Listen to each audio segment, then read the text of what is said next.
First of all, I've been preparing for our bowl game, which is it's always a great time here.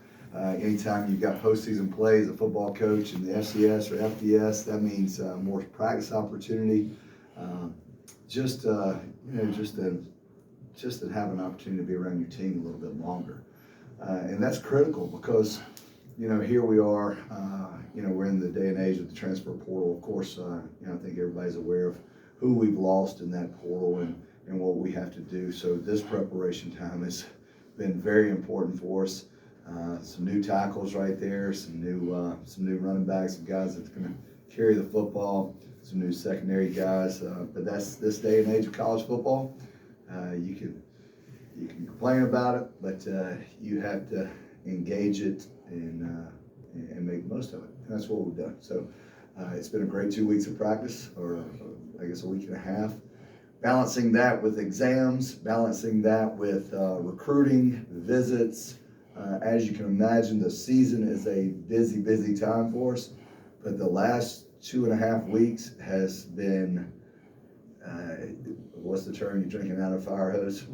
I mean, it's a turnaround. We have 6 visits here right now. Just walked off the practice field, as you know. Got to take them to lunch, and it just never stops. It never stops. So, yes, I'm looking forward to getting to Boise, Idaho, and kind of stepping away from all of this a little bit. Not to relax, but just to really kind of get away with our football team, get them away from Atlanta, and go experience something we've never experienced before.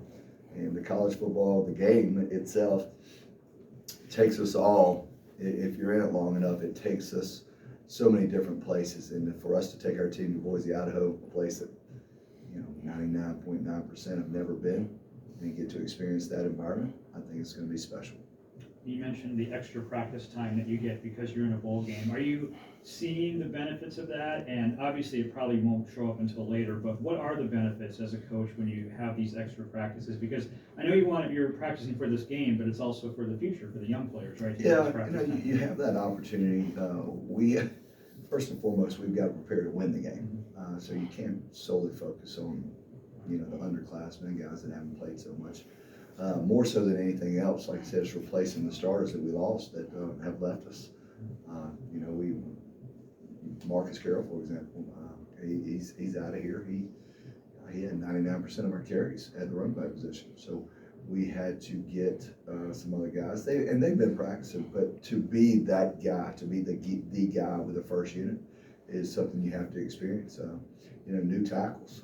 We lost a couple of tackles. One that was a graduate that is going into the NFL draft, or hopefully will go in the NFL draft, and then the other was a portal guy. So those guys that have to step up, and that's a huge benefit for them to actually get to go out there and see just how they react, how they respond with that first unit. Disappointing end to the regular season with the losing streak, but how important is this bowl game to refocus and rededicate yourself and try to end the season with that crucial 7th win? Well, I don't think we have to refocus. I mean, we focused every single week. I mean, it's just unfortunate how it ended right there. What it does do is give us a chance to end the season on a good note. I think the last game of any season, and with this being it, is one of the most important. Go out there and play well, get the 7th win. Hell, this program's won the 7 or 8 games just a few times. So that's really important for us. But I think just for the take a little bit of momentum, seeing these guys that haven't played a whole lot go play well, and that gives you, a lot of hope going into the offseason. What do you know about Utah State, and how's the preparation for them going, and what do you expect? Well, good offensive football team right there. Struggled a little bit defensively. I know their head coach. He's an old Sun Belt guy from Arkansas State. So we played him a few times, and he's always going to have a well-coached, prepared football team. So we've got to go out there and play very, very well. It's real similar to a home game for those guys, coming from the West. And then we have to travel about 5 hours out there on a plane. But I expect it to be a real good competitive football game. I think we're very similar in how our seasons unfolded. They're 6-6, just the same with us. And I think we want to get that 7th win. So bowl games are all about who wants to be there, who's excited to go, who wants to go out there and perform the very, very best, have the best time, and go let it loose. And I told our guys, I said, listen, this is a great opportunity for us. This is a great opportunity against a football team that we've never faced before. So many things are at stake. The 7th win, a bowl win, national televised. I believe this is going to be our 8th nationally televised game this year. More games than we've ever played on national TV, probably in the history of our school, to be honest with you. So that's important to us. So, all those things combined with a good football team, good coach, and makes for a good bowl game.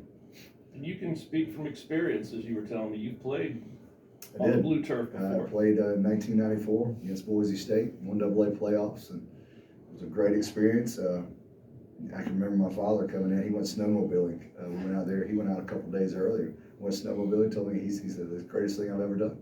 And we ended up losing that game 17-14, believe it or not. I had an interception from a defensive end position, but it was a great experience. So I'm looking forward to get back out on the Smurf turf, and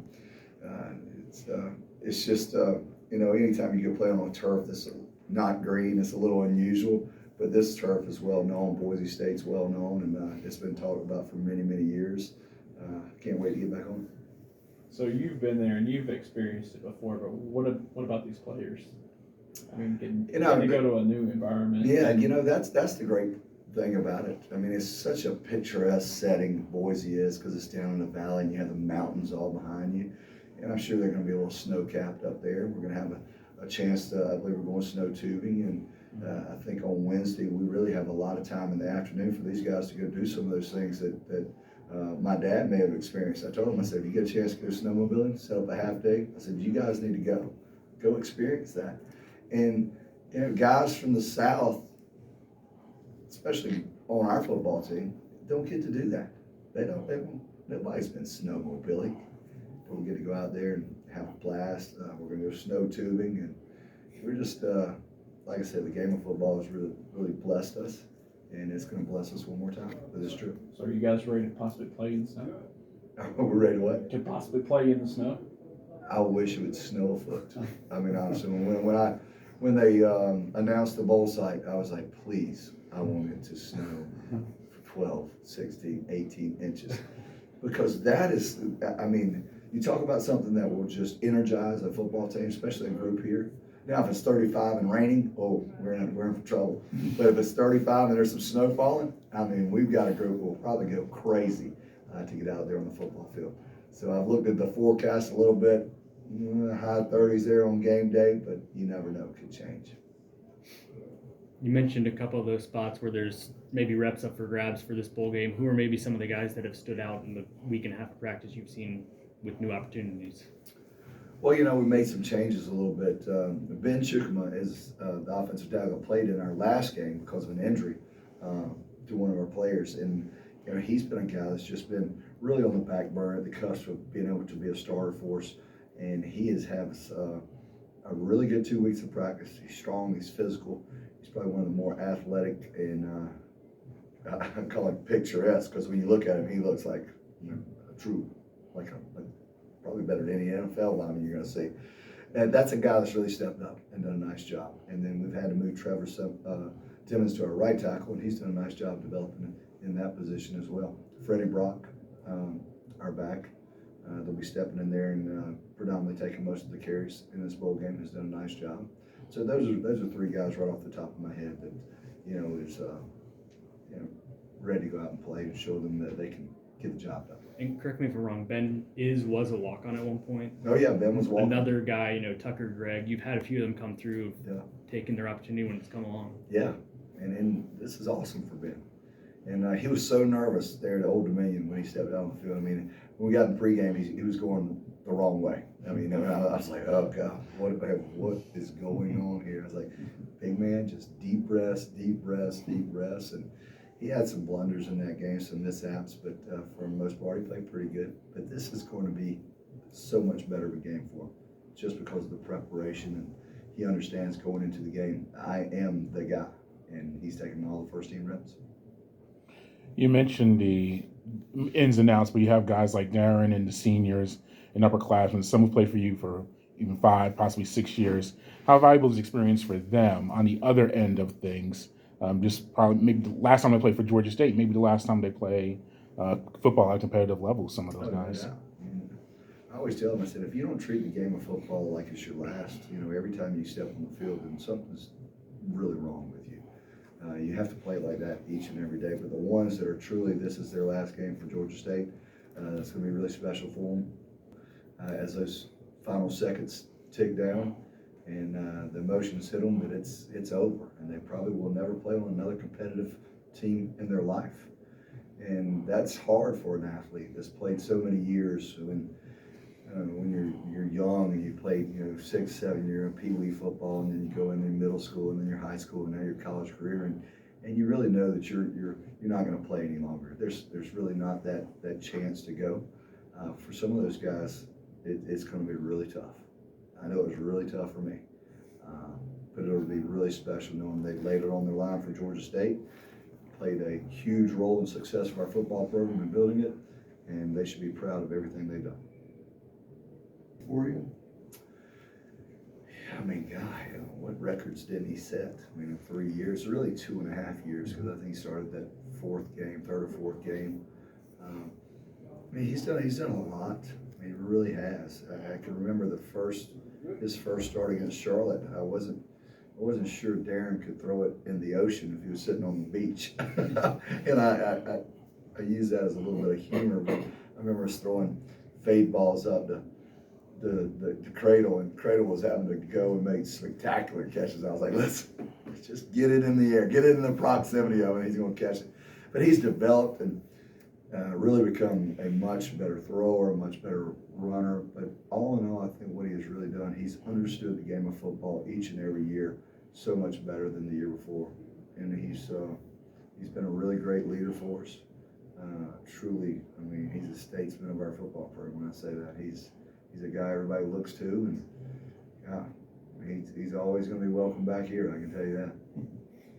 What does it mean to you that he's finishing his career here? He didn't walk away or anything else? For all those guys that when you start something and you finish it, that I'm always proud of those guys. It may not have always been as easy and as successful as one would have wanted. We all want success at the highest level.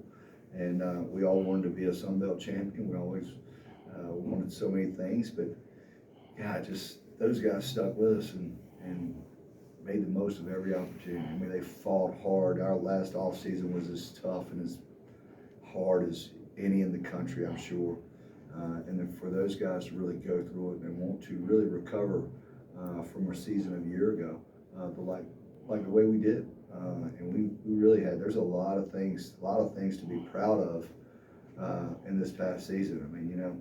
Here we are going to a bowl game, have an opportunity to win our 7th game, have a winning season, and just finish it out the right way. And, I have to keep reminding guys, we haven't been playing football here for 100 years. What, our 14th? It's just our 14th year. And we've done a lot of good things. There's a lot of good things to be proud of. A lot of good things. I think the start of that season right there, and this season in general, was the most fun I've ever had coaching.